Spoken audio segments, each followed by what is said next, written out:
You can get the best items in the game without ever setting foot in the deep desert. For example, I got the perforator for turning in 1050 EMF generators. You know, those parts that we've all been collecting since day one. I was also able to get the power harness for turning in 167 iodine pills. That took no more than an hour to farm. It should be obvious there's no secret or hidden tricks here.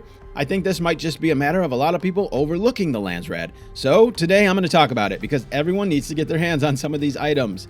Just in case you are completely unfamiliar, I will start by quickly explaining how it works. Then I'll throw some of my own personal strategies your way to help you with efficiency so that you can get as many of these as possible as a solo. First, in order to participate, you have to join a house. The Atreides and Harkonnen NPCs are located at the Anvil. Follow their questline until you have the option to pledge yourself to one of the two. You also have to form a guild. This costs a little bit of Solari, but you can do this right from the menu in the Guilds tab. Once you do these two things, you will instantly start getting access to whatever decree has been announced. If it's special vendors, for example, you can go visit them right away. Or if it's a crafting cost reduction thing, it will instantly start taking effect if you are on the winning side. The Landsraad board starts at the beginning of each week's Coriolis Storm wipe. Every week is a fresh board with new requests and new rewards. Tasks from the different houses are randomly revealed every time this timer ticks down. I believe that it is 5 per day that are revealed. I could be wrong, but either way, all the tasks will be revealed eventually on their own before the week is up. Additionally, a guild can bribe a house representative with 300 melange to reveal this task early. This only reveals it for their guild though, it does not reveal it for the whole faction. Once that task is completed, however, it will show up on the board and then you can then go after it for those personal rewards. The goal amount, 70,000, is the overall number needed to claim that block for the faction. This is faction-wide contribution, so everyone in your world in that faction pools these points together. It shows your personal contributions at the bottom. This is individual player based, it's not based on your guild, so each guild member can get their own contribution and their own rewards. You can still get rewards even after it has been claimed by either faction. This was changed after launch, thankfully. The only limit is that it has to be done by the weekly Landsraad reset. So you cannot turn in stuff or collect rewards after the weekly reset. So make sure to turn all your stuff in as soon as you can. Let's look at a couple quick examples just so you have an idea of how much stuff you'll actually be needing. So with this one, it says you need 23 points per Harkonnen kill, which means to get that full 70k, you would need to kill 3,044 Harkonnen troopers. The 70,000 is to claim the square. You do not need to contribute that much individually to get rewards. The reward amounts are listed below. So for this example, the Regis Burst drill shot is at 10,500 points. You individually would have to kill 457 Harkonnen troops to get that Regis Burst. You'll also get the previous rewards, so if you turned that in all at once, you would also receive the 10k Solari Syndicate Pants and the 50 thermo-responsive ray amplifiers all at once. Kill counts like this are passive, so you don't need to turn anything into anyone. You would simply get all the kills, then you can go directly to the house's representative to collect your rewards. But for resources, you do have to turn them into your faction representative first. For Atreides, it's at Helios Gate, located here.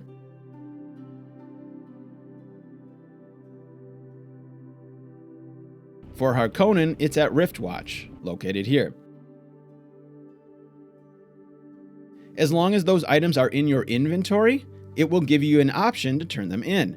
Once they take them, those points will show up on the Landsraad as your personal contribution. You can then go to the house representative in the world and collect your rewards. You can do this anytime until the Landsraad weekly term ends, so you can do it little by little or all at once. Just make sure to do it before the week ends. But you will have to look up their locations and physically travel to each house representative separately to get the rewards. You do get schematics too, it's not just the item, which is a big deal because otherwise you wouldn't be able to repair it. The overall faction versus faction goal is to win as many blocks as you can, or win 5 in a row, called the Sisselrad. Whoever has the most at the end of the week, or gets the first 5 in a row, gets the faction voting rights to decide on next week's decree. These vary each week and range from things like special vendor access to reduced crafting costs to XP boosts. As I mentioned, these rewards are for the entire faction, so even if you participate or not at all, as long as you are aligned to the faction, you will get the decree benefits if your faction wins. But not the personal rewards. Those require your individual character to turn stuff in or get the kills for. The voting power is determined by how much your guild contributes overall, so even with small contributions, you are given a little bit of voting power, but it's those top contributors who will have the most influence on the votes. Okay, that should be everything you need to know. Let's talk some strategies and how to approach this as a solo. First, I want to mention, in an evenly balanced server, you can absolutely have an effect on the Landsraad as a solo, because it's faction contribution based. If your faction needs a square and both sides are competing for it, a single person can do a good amount of resource farming, depending on what it is, to help get your faction there faster. If you do that 10,500 to get one of those rewards, that's a significant contribution overall out of the 70,000 needed to win. So keep that in mind. Don't think that this is strictly about loot, although that's where it really shines, but for solos, this endgame loot can definitely be something that you participate in. However, that would require a balanced server, unlike mine, which is almost 100% dominated by Atreides. Anyway, let's talk about loot, because that's where you'll mostly be using this Landsraad as a solo. The rewards are insane. They are actually the best stuff in the game. It's the tier 6 loot. The 10,500 gold amount is typically a tier 6 item or resource. Whether or not those 10,500 points are easy to get, though, will depend on what it wants. Some things are going to be very easy. You might even have things stockpiled already, but other things are going to be almost impossible or just not worth it. The rewards change each week and they are different on every world, so what you see in mine won't be the same as yours, but I just want to give you an idea of how much tier 6 stuff there is in a single week. All this tier 6 stuff would be stuff that I would normally have to go to the deep desert testing stations and wrecks to get. That is, if they were even in rotation. So this stuff is insanely good. What you're turning in varies greatly. For my example, the A dart for every man required 2,100 Plastanium ingots to get. Meanwhile, the perforator required 1,050 EMF generators. That's half as many of a resource that is like 100 times easier to get. This is where you'll want to be strategic. You'll have to decide if you want to invest all your time in one item or see if there are multiple that you can go after at once. For example, I really wanted the dart for every man, but I knew farming that 2,000 Plastanium would probably take my whole weekend since I didn't really start this until the Saturday. But I looked at other things I wanted like the perforator and power harness. I calculated how many I needed, and just from my experience, I knew that I could do both of those in a faster time than it would take me to do just the dart for every man. Obviously, if you really want something, go after it. But keep in mind, these rotate, so next week it very well could be that a dart for every man is a reward for turning in something easier. But that also can go for the other direction too. Sometimes it might be a semi-easy item to get, and then the following week it could be asking for something like melange. The point is, be patient. It might come back around, or you can at least do some simple math to know how much you're actually going to need to see if it's a realistic possibility for you. To continue my example just for a little bit more on how you can go about thinking about this, once I made the decision not to go for the dart for every man, I made a list of the other ones that I wanted and I prioritized them. Perforator first, power harness, the Regis burst drill shot, and Halleck's pick.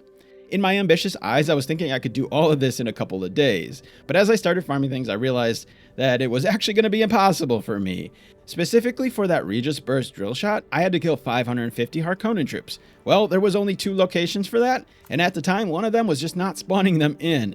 So I realized to do this, it's going to take the next 2 days of pure dedication doing absolutely nothing else. To me, that wasn't worth it, so I decided to cut that one. The perforator required EMF generators, and even though I had a bunch already, the grind got to me pretty quickly. It ended up being way grindier than I expected, and it just wasn't fun at the time. So for that one, I decided to save myself some time and just shell out that ridiculous amount of Solari it cost to buy EMF generators. I even bought some from the exchange at a stupid high rate, because I was running out of time, and I just didn't want to farm anymore. The worst thing you can do is spend hours farming for something only to miss that deadline. If you don't turn it in by the time the Landsraad closes, you don't get anything. I mean, you do get the lesser rewards, but they just aren't always as good. That's why I like making this priority list. It helps to prioritize one so that you don't get stuck in a situation where you are 80% of the way to getting 3 items, but you run out of time and end up getting none. Even if one takes more work than you want, getting 1 is better than 0. It's an obvious statement, but let it be a reminder to you when things start getting really grindy. Even though buying them is crazy expensive, the tier 6 reward you get is worth it in my opinion. But even more valuable than that is the time that it saved me, at least in my example. That enabled me to spend time farming my second priority. Had I just spent time farming those EMF generators and not bought them, I probably would not have time to do both. The power harness required 167 iodine pills. I knew I could get those agave seeds pretty quickly, so I didn't need to buy them. But if you are falling short and time is running out, or if something is just feeling too grindy for you, you can always purchase those items, either from vendors or the exchange. Don't forget about the exchange. It might be expensive, but sometimes it's necessary because you have to do this in a limited amount of time. So it is an option just to make sure you reach that goal amount if time is running out. The other option for limited resources like Diamondine Dust, or even those Harkonnen kills, something I didn't do when I shared my example above, but you can travel to different sietches and get those rewards as well. I have been using this specifically for that Diamondine Dust and the Carbide Scraps because I always get so few at the Misa Taro location. So I just hop from sietch to sietch, collecting a little bit at each one, and then eventually going back to my own and hoarding them all until I'm ready to turn them in. The 4th item on the priority list I made was probably doable for me, Halleck's pick, if I put in a little bit of extra work, but just those 2 items started taking up a lot of my limited time, so I ended up scratching that one as well, knowing that there's a really good chance it will eventually come back around. And since it was my 4th priority, I didn't care as much. That's why I prioritize things, just to make sure I got what I wanted most first and that I didn't get distracted by doing too much at once. This is probably just a personal problem, but it might help you out there as well. However, with that said, it shouldn't stop you from at least trying to go after multiple things at once. It's a good reminder to constantly check that board and all the tasks that are being offered as they reveal themselves. The smaller rewards are still pretty nice to get, especially if you're doing them passively while doing something else. For example, I specifically chose to farm those EMF generators in the Masquerade area, because another task was to kill the Masquerade. I wasn't necessarily trying to go after those rewards, but I was still doing 2 things at once. I didn't put any extra time into completing the Masquerade task, but because I planned ahead, I was doing both at the same time. I was able to get myself some extra rewards on top of what I was already doing. That's called efficiency. The second reward is often a T5 item, so don't shy away from going after just those if your time is really limited. It's a lot faster and easier than getting all those 10,500 points for the tier 6 item, and some of them are pretty nice too. The other way you can get points is by capturing points in the deep desert. This guide was meant to be about doing this without having to go out there, but I do want to just at least mention it here because it does exist. Okay, I think that's everything. Let me know in the comments what insane loot you all have been able to get and some of the strategies that helped you out. I appreciate you watching, and I'll see you on the next one.